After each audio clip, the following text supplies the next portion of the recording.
Right now, the United States is moving an extraordinary amount of military firepower toward the Middle East, and the target of that pressure is unmistakable. 2 nuclear-powered aircraft carrier strike groups, squadrons of F-35 stealth fighters, B-52 bombers, Patriot missile batteries and guided missile destroyers are converging on the region simultaneously. This is not a routine deployment or a peacekeeping gesture. This is the kind of military buildup that precedes either a historic deal or a devastating war. And at the center of it all is the Islamic Republic of Iran, a regime that has terrorized its own people, funded proxy wars across the Middle East, and raced toward nuclear weapons for decades. To understand why America is flooding the Persian Gulf with firepower right now, you have to understand the chain of events that brought us to this extraordinary moment in history. For over 40 years, the Iranian regime has been one of America's most persistent adversaries, dating back to the 1979 Islamic Revolution that overthrew the US-backed Shah. Since seizing power, Iran's theocratic rulers have funded Hezbollah in Lebanon, Hamas in Gaza, Houthi rebels in Yemen, and Shia militias across Iraq and Syria. This network of proxy forces, often called Iran's axis of resistance, has destabilized the entire Middle East and threatened American allies, particularly Israel and Saudi Arabia. But Iran's most dangerous ambition has always been its nuclear program, which Western intelligence agencies have long suspected is aimed at producing atomic weapons. By May 2025, the International Atomic Energy Agency reported that Iran had stockpiled over 408 kilograms of uranium enriched to 60% purity, dangerously close to weapons grade. The IAEA warned that this amount was sufficient for multiple nuclear weapons if enriched just slightly further to the 90% threshold considered weapons grade. In April 2025, President Trump sent a letter directly to Iran's Supreme Leader Ali Khamenei, offering negotiations and setting a 60-day deadline for Iran to reach a deal. 5 rounds of indirect talks followed, mediated by Oman, with U.S. Special Envoy Steve Witkoff and Iranian Foreign Minister Abbas Araghchi leading their respective delegations. But when the 60-day deadline expired in June 2025 without an agreement, the situation escalated with terrifying speed into open military conflict. On June 13, 2025, Israel launched surprise airstrikes against Iranian nuclear infrastructure, beginning what would become a 12-day war between the two nations. Israeli forces targeted significant portions of Iran's Natanz centrifuge hall, power supply systems, missile defense sites, and support buildings across multiple nuclear facilities.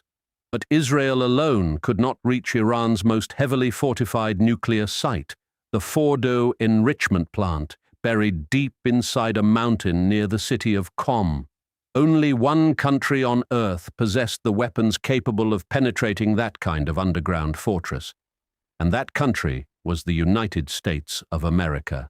On the night of June 21, 2025, the United States launched Operation Midnight Hammer, the largest B-2 stealth bomber strike in American military history. 7 B-2 Spirit bombers flew east from Whiteman Air Force Base in Missouri, traveling continuously for 18 hours with mid-air refueling, maintaining near-total radio silence. The strike package involved over 125 American aircraft, including F-35 and F-22 stealth fighters that swept ahead of the bombers to clear Iranian airspace of threats. A U.S. submarine launched more than 24 Tomahawk cruise missiles at the Isfahan Nuclear Technology Center, while the B-2s carried their devastating payload toward Fordow and Natanz. The weapon that made it all possible was the GBU-57 Massive Ordnance Penetrator, a 30,000-pound bunker-busting bomb used in combat operations for the first time in history. 14 of these enormous bombs were dropped on Fordow and Natanz, designed to penetrate deep underground before detonating with the force of 11 tons of TNT each. Joint Chiefs Chairman General Dan Kane declared the operation inflicted extremely severe damage and destruction and said no other military in the world could have executed it. Iran's fighter jets never flew. Its surface-to-air missile systems apparently never detected the incoming bombers, and the entire strike was completed in approximately 25 minutes. A Pentagon assessment later concluded that Iran's nuclear program had been set back by approximately 2 years, though the full extent of underground damage remained difficult to verify. Iran responded the next day by launching missiles at Al Udeid Air Base in Qatar, where thousands of American troops were stationed, but no U.S. casualties were reported. Within 48 hours, a ceasefire was announced, ending the 12-day Iran-Israel war. But the underlying crisis was far from resolved. The ceasefire halted the shooting, but it did not eliminate Iran's nuclear knowledge, its remaining enrichment facilities, or its determination to rebuild what had been destroyed. In September 2025, the United Kingdom, France, and Germany triggered the United Nations snapback mechanism, reimposing comprehensive international sanctions on Iran. These sanctions froze Iranian assets abroad, halted arms transactions, and imposed penalties on entities connected to Iran's nuclear and ballistic missile programs. The economic pressure was devastating. Iran's currency continued to plummet, inflation soared beyond control, and basic goods became increasingly unaffordable for ordinary Iranians. Then, in late December 2025, something extraordinary happened. The Iranian people rose up in the largest wave of protests the country had seen in years. Beginning on December 28th, demonstrations erupted across all 31 of Iran's provinces, initially sparked by economic grievances, but rapidly expanding into calls for systemic change. Students, shopkeepers, truck drivers, and professionals flooded the streets of Tehran, Isfahan, Shiraz, Mashhad, Qom, and Rasht, chanting slogans openly opposing the clerical establishment. By January 9, 2026, millions had taken to the streets in what observers described as the most significant challenge to the Islamic Republic since the 1979 revolution itself. The regime's response was horrifyingly brutal. Security forces, including the Islamic Revolutionary Guard Corps, opened fire on unarmed demonstrators with live ammunition. On January 8th, the government imposed a nationwide internet blackout to conceal the scale of its crackdown, cutting off the Iranian people from the outside world. Despite the blackout, reports emerged of hospitals overwhelmed with gunshot victims, security forces pursuing injured protesters into medical facilities, and mass arrests across the country. The US-based human rights activists' news agency documented over 50,000 arrests connected to the protests, targeting students, writers, teachers, and ordinary citizens. Human Rights Watch reported that Iranian authorities carried out mass killings on a scale unseen since the late 1980s, with thousands of protesters and bystanders killed. The United Nations Human Rights Council convened a special session, adopting a resolution that strongly deplored the violent crackdown resulting in thousands of deaths, including children. In one of the most harrowing documented incidents, security forces in the city of Rasht trapped protesters inside the bazaar, set it on fire, and shot those attempting to escape. Iran's judiciary chief vowed no leniency against those arrested, and reports emerged of secret executions of detained protesters taking place in multiple cities. On February 11, 2026, Iran's President Masoud Pezeshkian took the extraordinary step of publicly apologizing to the nation for the crackdown, a stunning admission from the regime. It was against this backdrop of internal collapse, nuclear defiance, and humanitarian catastrophe that the United States began its most significant military buildup in the region in years. On January 26, 2026, the USS Abraham Lincoln Carrier Strike Group deployed to the Middle East, accompanied by guided missile destroyers, cruisers, and surveillance aircraft. The Lincoln had been operating in the South China Sea before being redirected to the U.S. Central Command region, carrying F-35C stealth fighters and F/A-18 Super Hornets. Alongside the carrier came detachments from at least 3 F-15E Strike Eagle squadrons deployed to Muwafaq Salti Air Base in Jordan, a critical forward operating location. A 10 Thunderbolt close support aircraft and EA-18G Growler electronic warfare jets also moved into position, while over 100 cargo flights delivered air defense systems and equipment. Patriot missile batteries were deployed across the region, and satellite imagery showed missiles being loaded into mobile truck launchers at Al Udeid Air Base in Qatar. The F-15Es stationed in Jordan were from the 494th Expeditionary Fighter Squadron, the same unit that had previously shot down Iranian drones and missiles during the 2024 escalation. Then came the F-35 stealth fighters. Aircraft from the Vermont Air National Guard's 158th Fighter Wing moved first to bases in Spain and the United Kingdom before pushing toward the Middle East.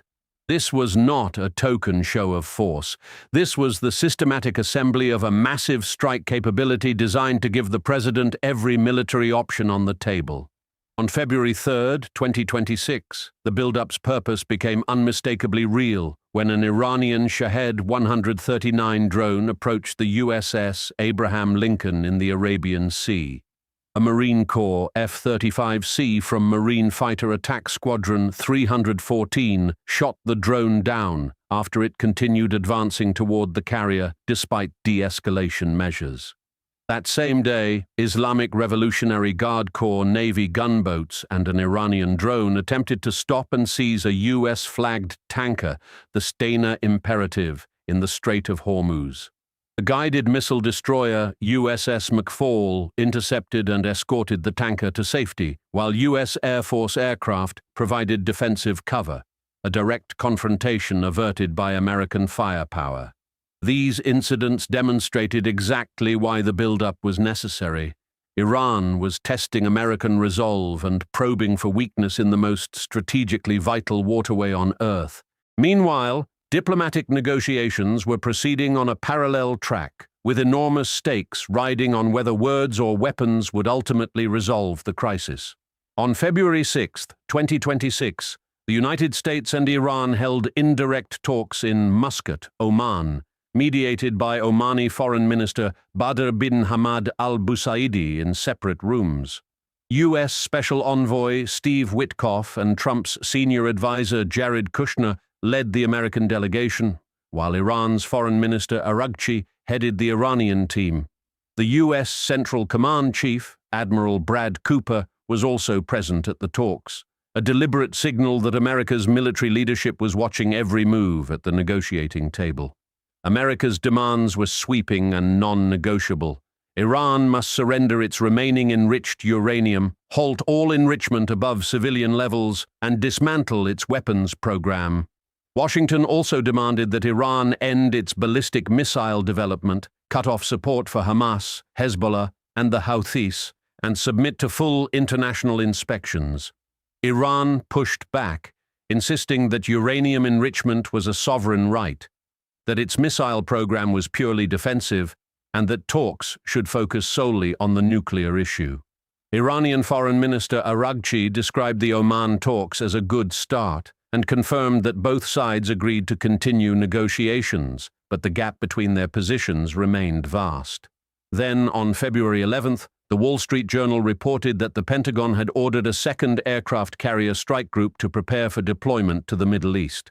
The USS Gerald R. Ford, the largest and most advanced warship ever built, was directed to leave the Caribbean and steam toward the Persian Gulf. The Ford had just completed a pivotal role in Operation Southern Spear off Venezuela, the military operation that led to the capture of ousted dictator Nicolas Maduro and his wife. Now, the same carrier was being redirected across the Atlantic, carrying over 5,000 additional troops and more than 75 military aircraft to double American firepower in the Gulf. President Trump confirmed the deployment on February 13th, telling reporters he was sending the carrier in case there isn't a deal, a statement that left no room for ambiguity. Trump described the growing naval presence as an armada and warned that failure to reach an agreement would be very traumatic for Iran, language designed to concentrate minds in Tehran.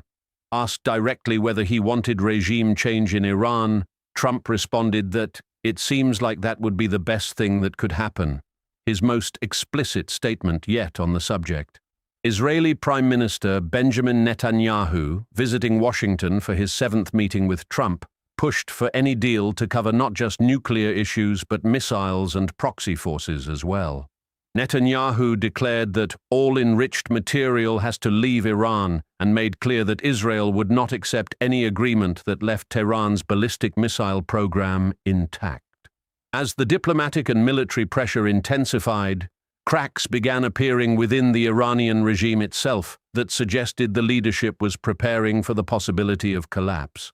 U.S. Treasury Secretary Scott Bessent revealed that senior Iranian leaders were moving tens of millions of dollars out of the country through foreign banks and financial institutions. Bessent described the financial outflows as evidence that elements of the regime were abandoning ship amid the protests, the economic crisis, and the overwhelming American military pressure. India, a major buyer of Iranian oil, reduced its purchases under sanctions pressure and seized vessels linked to Iran's illicit shadow fleet of oil tankers in February 2026. The financial noose was tightening. Iran's economy was in freefall, its nuclear sites were damaged, its proxy network was degraded, and its own people were demanding change in the streets. Iran's atomic energy chief Mohammad Eslami offered a potential olive branch, saying Tehran was open to diluting its highly enriched uranium, but only if all sanctions were lifted in return. It was the first time a senior Iranian official had publicly acknowledged flexibility on the most contentious element of the nuclear dispute, a sign of desperation more than diplomacy. A second round of nuclear talks was scheduled for February 17th in Geneva, with Witkoff, Kushner, and Iran's Foreign Minister Araghchi expected to attend through Omani mediation. Secretary of State Marco Rubio, speaking from Bratislava, affirmed that the United States remained focused on diplomacy, but made clear that the military buildup served as essential leverage. Rubio described the deployments as a protective measure for American forces and allies, while leaving no doubt that the hardware in the Gulf could be used offensively if negotiations collapsed. The strategic logic behind America's massive buildup is not complicated. It is the oldest principle in military history. If you want peace, you must prepare for war. Every aircraft carrier, every F-35 squadron, every Patriot battery, and every destroyer in the Gulf exists to give Iran a simple choice between two futures. In one future, Iran comes to the table, surrenders its nuclear weapons ambitions, dismantles its enrichment infrastructure, and rejoins the community of nations as a responsible state. In the other future, Iran refuses and faces the full, concentrated military power of the United States, a force that no nation on earth has the capability to withstand. Operation Midnight Hammer already demonstrated what American precision and stealth can accomplish in 25 minutes against Iran's most fortified underground installations. The current build-up, with 2 carrier strike groups, hundreds of aircraft, and thousands of troops, represents a capability exponentially greater than what was deployed in June 2025. Iran's military knows this. Its air defenses failed to detect the B-2 bombers last time. Its navy has been humiliated in encounters with American warships, and its proxies have been decimated. Hezbollah has been crippled by Israeli operations. Hamas has been devastated in Gaza, and the Houthis have been unable to challenge American naval power in the Red Sea with any lasting effect. The regime is more isolated, more economically strained, more militarily weakened, and more domestically challenged than at any point in its 47-year history. America is not sending this firepower because it wants war. It is sending this firepower because overwhelming strength is the only language that authoritarian regimes truly understand. The Iranian people, who have suffered under theocratic tyranny for nearly half a century, are watching to see whether the world's most powerful nation will back its words with action. And the message from Washington is clear. America has the ships, the aircraft, the weapons, the will, and the patience, but it will not wait forever for Tehran to make the right choice. The most powerful military force ever assembled in the Persian Gulf is not there to start a war. It is there to ensure that Iran finally has no choice but to end one.